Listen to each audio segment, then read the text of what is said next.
క్రోధినామ సంవత్సరం కార్తీక మాసం, కార్తీక పౌర్ణమి. ఈరోజు మనం భక్తితో జరుపుకుంటూ ఉన్నాము. ఉదయం మనల్ని వాతావరణం కొంచెం భయపెట్టింది. ఇప్పుడు ప్రస్తుతం అనుకూలంగా ఉంది. దీపం జ్యోతి పరబ్రహ్మ, దీపం జ్యోతి జనార్దన, దీపేన హరతే పాపం, దీపం దేవి నమో నమః. దీపం అంటే వెలుగుతూ ఉన్న ఒక వత్తి. ఆ వత్తి ఒక జ్యోతి, ఆ వెలుగు ఒక ప్రకాశం. ఆ ప్రకాశం సర్వవ్యాపకం, సార్వకాలికం. అందువల్లే అది కాంతి వలయం అయింది. కాబట్టి దీపం జ్యోతి పరబ్రహ్మ స్వరూపం, విష్ణుమూర్తి ప్రతిరూపం, సర్వ పాపాలను హరిస్తుంది. అలాంటి దీపజ్యోతికి నమస్సులు అని.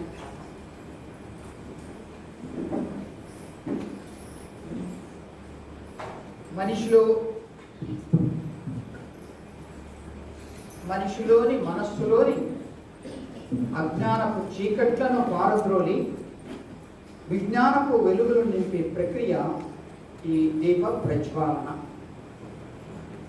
మనం ప్రతి కార్యక్రమానికి, అది ఆధ్యాత్మిక కార్యక్రమమే కాదు, లౌకిక కార్యక్రమాలకు, గృహప్రవేశానికి, పెళ్లికి, వ్రతానికి, మరియు ఏదైనా ఉద్ఘాటన చేస్తూ ఉన్నప్పుడు, ప్రారంభోత్సవం చేస్తున్నప్పుడు కూడా దీపాన్ని వెలిగిస్తాం.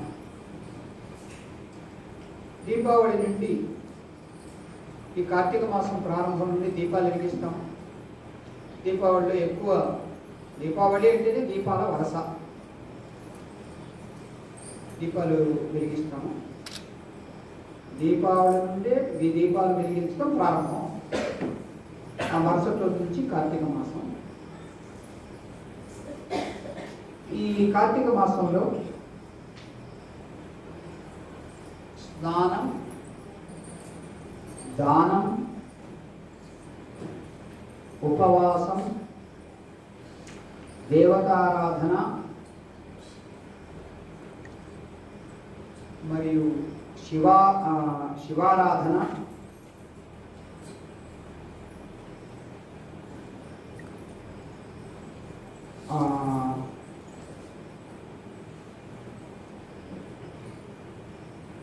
ఇవి పంచ: స్నానము, ఉపవాసము, దీపారాధన, దేవతారాధన, దానం.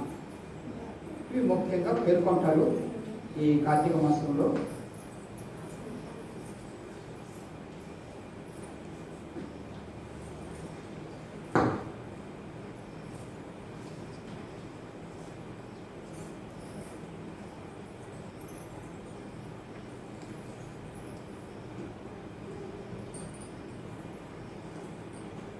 మట్టి ప్రమిద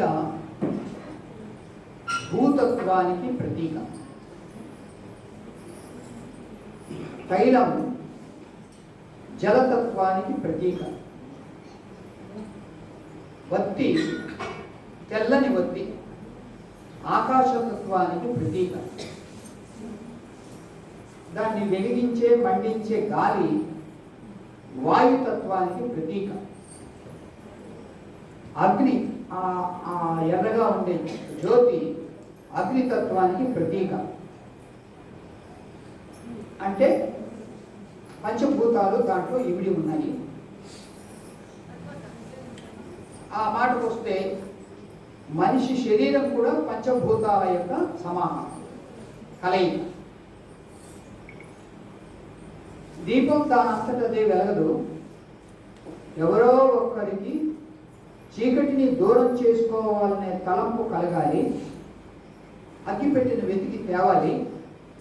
పుల్లను వెలిగించాలి, అప్పుడే దీపం వెలిగేది. వెలుగులు పూసేది మనిషి అంటే ఎవరు పుట్టుకతోనే మేధావులు కారు, ఎవరు పుట్టుకతో కుబేరులు కారు. సంకల్పం ఉండాలి, శ్రమ తోడవాలి, అప్పుడే విజయం వరిస్తుంది. చీకట్లో కూడా మనకు కళ్ళు ఉంటాయి, కానీ ఏమీ కనిపించదు. చీకట్లోనూ పరమాత్మ ఉంటాడు, అయినా మనం చూడలేము. కారణం ఆ చీకటి పరిసరాలనే కాదు, మనల్ని ఆవరించి ఉంటుంది. అక్కడేమీ లేదన్న అజ్ఞానం గుండె నిండా గూడు కట్టుకుని ఉంటుంది. మన ఉనికి మాత్రమే నిజము అన్న అహంకారం రాజ్యం వెళ్తూ ఉంటుంది. మన ఉనికిని మాత్రం గుర్తించగలుగుతాము, ఇంకొకరు ఉన్నారా లేదా అనేది కూడా, ఇంకొకరు ఉనికి కూడా మనం గుర్తించలేనటువంటి చీకటి కమ్మేసి ఉంటుంది. దాన్నే మాయ అంటారు. దీపం వెలిగించగానే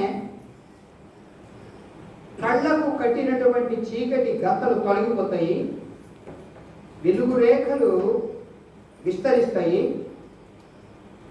పరమాత్మ కలడో లేడో అన్న సందేహం తొలగిపోతుంది. నిజమై ఉన్నాడన్న నమ్మకం ఏర్పడుతుంది. ఈ సువిశాల విశ్వంలో మనమెంత అణువంత అన్న ఎరుక సాధ్యపడుతుంది. అయినా పరమాత్మ ముందు దీపం వెలిగిస్తాం.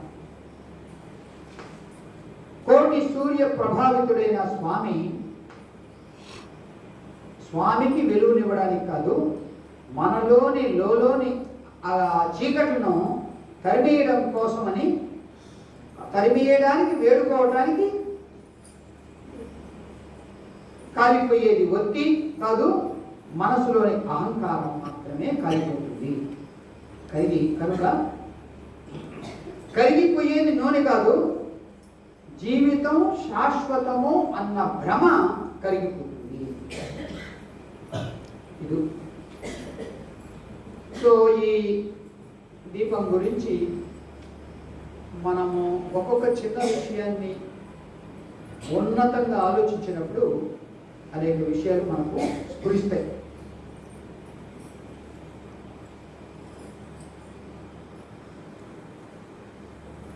ఒక దీపం వెలిగిందనుకోండి, ఇంకొక దీపాన్ని వెలిగించదు. ఆ దీపం ఇంకొక దీపాన్ని వెలిగించదు, ఇంకో దీపం మరో దీపాన్ని వెలిగించగలుగుతుంది. ఎటు చూసినా దీపాలే, ఎటు చూసినా వెలుగులే, ఎటు చూసినా ఆనందమే. దీపదేవత నిత్యమై సత్యమై నువ్వు వెలుగుతూనే ఉండాలి. తిమిరంతో సమరంలో మాకు చేదోడుగా నిలవాలి. వెలుగుల బాణమేసి అజ్ఞానాంధకారాన్ని తరిమి కొట్టాలి. చెడు పొడచూపకుండా కాగడా పెట్టి పహరా కాయాలి. ఆత్మజ్యోతివై మా మది గదిలోని వెలుగులను వెలుగు నింపాలి. ఇదే మా ప్రార్థన. ఇది దీపం జ్యోతి పరబ్రహ్మ. దీపే సర్వతమోపహం దీపేన సాధ్యతే సర్వం సంధ్యాదీపం నమోస్తుతే. సమాజంలో ఉండే చీకటిని తరిమేయడానికి వీధి దీపం, కుటుంబంలో ఉండే చీకటిని తరిమేయడానికి నట్టింటి దీపం, మన మనస్సులోని చీకటిని వదిలించుకోవడానికి జ్ఞానదీపం. జ్ఞానదీపం అనండి, హృదయ జ్యోతి అనండి. అది కనుక మనం వెలిగించుకోగలిగితే నిజంగా ఒక చైతన్యం మనలో స్ఫురిస్తుంది. మన జీవితమే ఒక దివ్య దీపంగా దర్శనమిస్తుంది. సృష్టికర్త దీపధారి మనల్ని మంచి దిశగా, మానవత